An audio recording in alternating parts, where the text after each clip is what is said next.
आपको क्या लगता है कि दुनिया में और इनफैक्ट भारत में भी आज कौन सी फ़िलॉसफ़ी डोमिनेट कर रही है? सोक्रेटिस की फ़िलॉसफ़ी या प्लेटो की फ़िलॉसफ़ी या हमारे वैदिक दर्शन की या हमारे भारत भूमि पर हमारे भारत देश में जन्मे किसी चिंतक की या धर्मगुरु की फ़िलॉसफ़ी? दोस्तों, इनमें से किसी की भी फ़िलॉसफ़ी आज डोमिनेट नहीं कर रही है। यहाँ पर जो डोमिनेट कर रही है वो सोफिस्ट फ़िलॉसफ़ी डोमिनेट कर रही है। सोफिस्ट फ़िलॉसफ़ी जिसका जन्मदाता था प्रोटैगोरस। प्रोटैगोरस ने ही कहा था, the man is the measure of all things. मनुष्य ही हर चीज़ का मानदंड है। और यही आगे चलकर बाइबिल में भी कहा गया, man is the crown of creation. Bible में भी यही चीज़ कही गई। और इनफैक्ट जहाँ भी आप जाइए, किसी भी रिलीजन में जाइए या किसी भी फ़िलॉसफ़ी में जाइए, तो वहाँ पर आदमी को ही केंद्र में रखा गया है। मैन को ही मैन जो है, जो इंसान है, उसी को फोकस करके सारी चीज़ों का ताना बाना बुना जाता है। और देखा जाए तो समस्या का जो मूल कारण भी यही है। आप अगर देखें तो सोक्रेटिस ने भी सोफिस्टों को क्रिटिसाइज़ किया, आगे चलकर प्लेटो ने भी क्रिटिसाइज़ किया, लेकिन जो डोमिनेशन है आज भी इन्हीं की फ़िलॉसफ़ी का है। जैसे कि जो सोफिस्ट थे वो पैसे लेकर पढ़ाते थे, वो पेड टीचर्स होते थे, वो इकोनॉमिक्स पढ़ाते थे, वो लॉ पढ़ाते थे, वो आर्गुमेंट करना सिखाते थे, ओरेटरी सिखाते थे, और वो चीज़ें कहते थे जो लोगों को अच्छी लगती थी। और देखा जाए तो चीज़ें जो हैं वही आज भी डोमिनेट कर रही हैं जो इंसानों को पसंद है। ट्रुथ को सब्जेक्टिव बना दिया, सब्जेक्टिविटी ले आए। जो फ्रीडम के जो बीज हैं, जो डेमोक्रेसी के बीज हैं, जो एक्सप्रेशन के जो बीज हैं, वो बीज आपको दिखेंगे सोफिस्ट फ़िलॉसफ़ी में। इंसानों को सब्जेक्टिव बना दिया, इंसानों को फोकस बना दिया हर फ़िलॉसफ़ी का, थिंकिंग का और हर रिसर्च का, जिसकी वजह से ही जो है, जो सच है वो छिप गया। इंसान ने उसी चीज़ को सच माना जो उसे अच्छा लगता है। इन सोफिस्टों का खंडन करते करते सुकरात को अपनी जान से हाथ धोना पड़ा, और सुकरात की मौत का प्लेटो पर इतना अधिक असर पड़ा कि प्लेटो 10 साल तक एथेंस वापस नहीं लौटा। 10 सालों तक वह घूमता रहा, समाज को, राजनीति को समझता रहा, और वह सोचता रहा कि उसके गुरु से कहाँ गलती हो गई। क्या वो समाज गलत है जिसने सुकरात को जहर पिलाया, या सुकरात से खुद कहीं पर गलती हुई? और आगे चलकर जो प्लेटो ने अपने विचार दिए, तो उन्होंने सुकरात को काटा नहीं, सुकरात के विचारों का खंडन नहीं किया, बल्कि सुकरात को मॉडिफाई किया, सुकरात के कंसेप्ट्स को मॉडिफाई किया, और उनके कंसेप्ट्स को इन्होंने आइडिया का नाम दिया, जिसे हम हिंदी में प्रत्यय कहते हैं। जो सुकरात का संप्रत्यय था, कंसेप्ट था, वही यहाँ पर प्लेटो का आइडिया है और प्रत्यय है। प्लेटो के आइडिया का जो विचार है, प्लेटो के जो प्रत्यय का विचार है, यहीं से प्लेटो की सारी फिलॉसफी स्टार्ट होती है। प्लेटो के ईश्वर को समझना है तो हमें उसके आइडिया को समझना पड़ेगा, उसके आत्मा के विचार को समझना है तो भी आइडिया को समझना पड़ेगा। अगर हमें एथिक्स को समझना है, आत्मा को समझना है, या जो राज्य की अवधारणा है, दार्शनिक राजा की जो अवधारणा है, उसको अगर समझना है तो भी हमें प्लेटो को समझना पड़ेगा, प्लेटो के आइडिया को समझना पड़ेगा। प्लेटो जब अपने आइडिया की बात करते हैं तो यह बिल्कुल सुकरात के कंसेप्ट जैसा लगता है। दोनों में फ़र्क सिर्फ इतना है कि जो सुकरात के कंसेप्ट्स हैं, जो सुकरात के संप्रत्यय हैं, वह जो है इसी जगत की चीज़ है।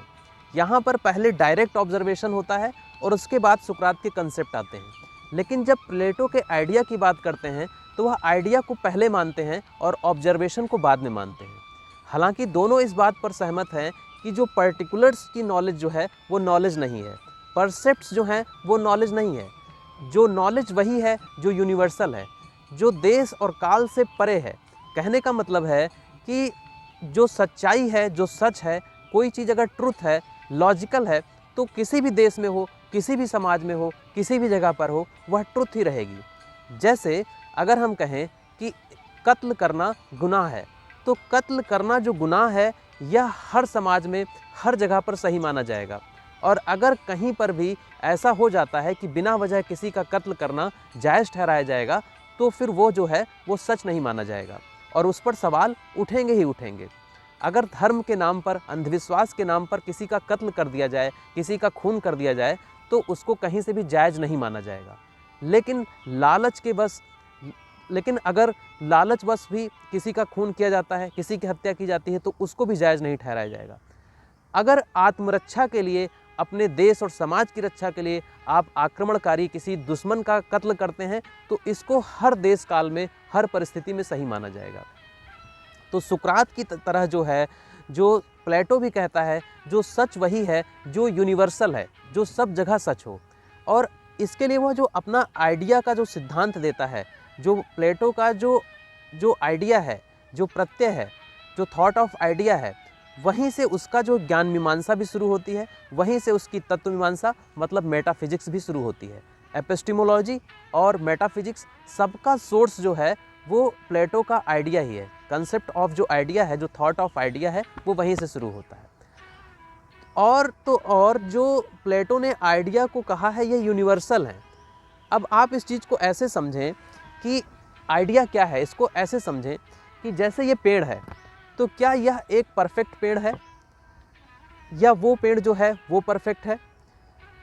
मैं इंसान हूँ, तो क्या मैं परफेक्ट इंसान हूँ, या यहाँ पर जितने लोग घूम रहे हैं आसपास, वो परफेक्ट इंसान का एग्जाम्पल है?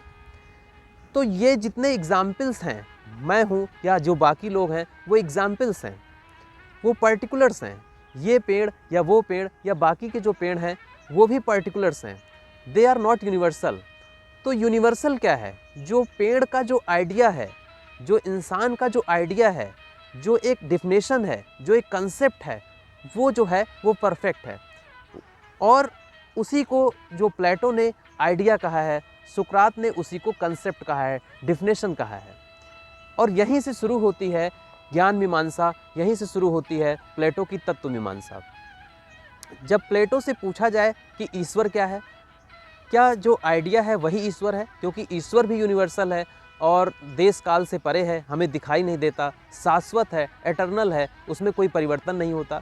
तो यहाँ पर जो प्लेटो है वो कहता है कि जो ईश्वर है वो बिल्कुल वो आइडिया नहीं है, लेकिन जैसे बाकी के धर्म, बाकी के जो रिलीजन है, फिलॉसफी है, जिस तरह से ईश्वर को मानते हैं, इसी तरह से वो भी ईश्वर के एग्जिस्टेंस को स्वीकार करता है और उसको आइडिया नहीं कहता है।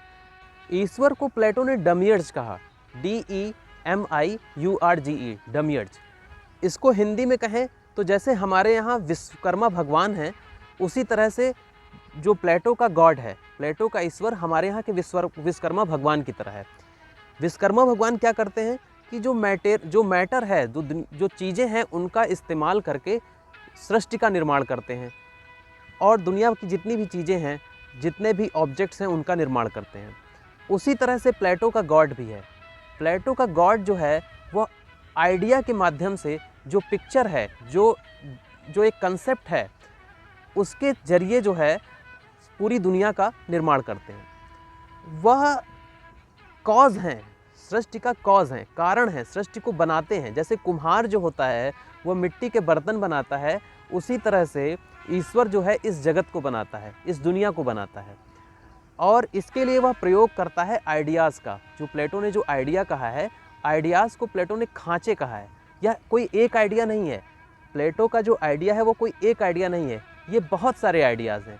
जैसे कि पेड़ है, ट्रीज़ हैं, तो ट्री का एक अलग आइडिया है, इंसानों का अलग आइडिया है, और कुर्सियां हैं, मेज़ हैं, जितनी भी चीज़ें हैं दुनिया की, उनका एक अलग आइडिया है, उनका एक खांचा है, एक कंसेप्ट है। और उसी कंसेप्ट के बेस पर, उन्हीं मोल्ड के बेस पर, खांचों के बेस पर जो ईश्वर है वह इस जगत का निर्माण करता है।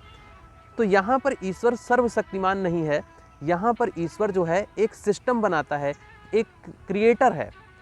और इतना ही नहीं, वह एक नियम भी बनाता है कि दुनिया कैसे चलेगी। वह रेगुलेटर भी है, वह क्रिएटर भी है, वह रेगुलेटर भी है, लेकिन वह सर्वशक्तिमान नहीं है। ईश्वर से अलग भी कुछ चीज़ों की सत्ता है, यह ऐसा कहता है। और उन चीज़ों की सत्ता क्या है, वो चीज़ें कौन सी हैं? वो हैं आइडियाज़।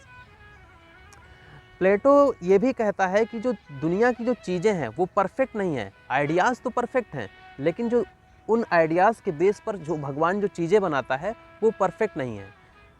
जो जगत है, जो दुनिया है, जो चीज़ें हैं, या हम हैं, आप हैं, या पेड़ पौधे पक्षी हैं, ये सब जो आइडियाज़ के इम्परफेक्ट प्रतिबिंब हैं, इम्परफेक्ट जो कॉपीज़ हैं।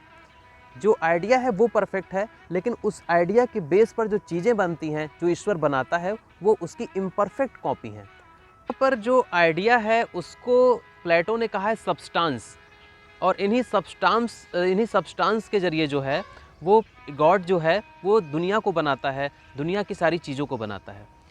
यहाँ पर ये भी कह सकते हैं, आगे चलकर इस पॉइंट को लेकर प्लेटो की जो है आलोचना भी होती है, क्रिटिसिज्म भी होता है कि आइडियाज़ जो इस देश काल से परे हैं, इस दुनिया में ही नहीं हैं, ट्रांसडेंटल हैं मतलब इंद्रियातीत हैं, तो उनको सब्सटेंस नहीं कहना चाहिए था, बल्कि कहना चाहिए था कि वो सबसिस्ट करते हैं, असिस्ट करते हैं, ईश्वर को असिस्ट करते हैं दुनिया को बनाने में। ईश्वर इन्हीं आइडियाज़ का जो प्रत्यय हैं, जो आइडियाज़ हैं, जो इमेजेस हैं, उनके ज़रिए जो है वो बनाता है इस दुनिया को। आगे चलकर यहाँ पर जो सवाल भी होता है, प्लेटो से एक सवाल ये भी होता है कि दुनिया को बनाता तो ईश्वर है, पर दुनिया में गति कहाँ से है। जैसे हेराक्लिटस है, एक थिंकर है, एक फिलोसफर, उसने कहा है हर चीज़ परिवर्तनशील है, तो ये परिवर्तन कहाँ से होता है, मूवमेंट कहाँ से होता है। तो इसका आंसर प्लेटो ये देता है कि जो सोल है, ये आत्मा की वजह से, जो हमारे अंदर कॉन्शसनेस है, हमारी जो आत्मा है, उससे जो है गति आती है। वर्ड सोल का कंसेप्ट देता है प्लेटो। दुनिया में आत्मा है और जो उसी आत्मा की वजह से हर चीज़ में गति है। कोई भी चीज़ खत्म नहीं होती है, बस उसका रूप बदल जाता है, और ये जो रूप बदलना है, ये जो मूवमेंट है, ये जो चेंज है, ये सोल की वजह से होता है, आत्मा की वजह से होता है। और तो और जब ये जो प्लेटो की जो बात हो, जो मेटाफिजिक्स की जो बात होती है, वहाँ पर जब प्लेटो से ये सवाल होता है कि जो दुनिया की जो चीज़ें हैं वो इम्परफेक्ट कॉपीज़ हैं, तो परफेक्शन क्या है। तो परफेक्शन को एक्सप्लेन करते हुए प्लेटो ने कहा जो आइडिया ऑफ गुड है, जो शुभ का प्रत्यय है, वह परफेक्शन का प्रत्यय है, वह परफेक्ट प्रत्यय है। और दुनिया की जो जितनी चीज़ें हैं वो परफेक्शन की ओर बढ़ रही हैं, विकास की ओर बढ़ रही हैं। हम देखें तो डेवलपमेंट डे बाय डे हो रहा है। जैसे कि अपने यहाँ पर भी देखें तो जो स्टोन एज था, वहाँ पर आगे चलकर जो है इंसान पहिए का आविष्कार करता है, पर उस समय का पहिया और आज जो पहिया है उसमें आप चेंजेस देख सकते हैं कि पहिया कैसे धीरे धीरे जो है विकसित होता गया है, डेवलप होता गया है, और आज भी उसमें नए नए चेंजेस लाए जा रहे हैं।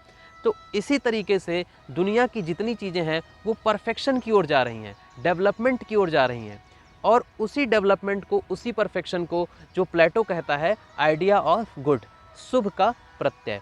तो यहाँ पर जो प्लेटो है वो ईश्वर की भी बात कर रहा है, आत्मा की भी बात कर रहा है, लेकिन जो नॉलेज का जो बेस है, जो यूनिवर्सल नॉलेज है, उसके लिए वो आइडिया की बात करता है, जैसे कि सोक्रेटिस ने कंसेप्ट की बात की थी। सोक्रेटिस के कंसेप्ट में और प्लेटो के आइडिया में फ़र्क क्या है कि सोक्रेटिस का जो कंसेप्ट है, पहले ऑब्जर्वेशन होता है, डायरेक्ट ऑब्जर्वेशन होता है, फिर उसके बाद कंसेप्ट का निर्माण होता है। लेकिन यहाँ प्लेटो जो है आइडिया को पहले मानकर चलता है, इमेजेस को पहले मानकर चलता है, कंसेप्ट डिफिनेशन को पहले मानकर चलता है, और उस बेस पर बाकी फिलॉसफी को लेकर आगे बढ़ता है।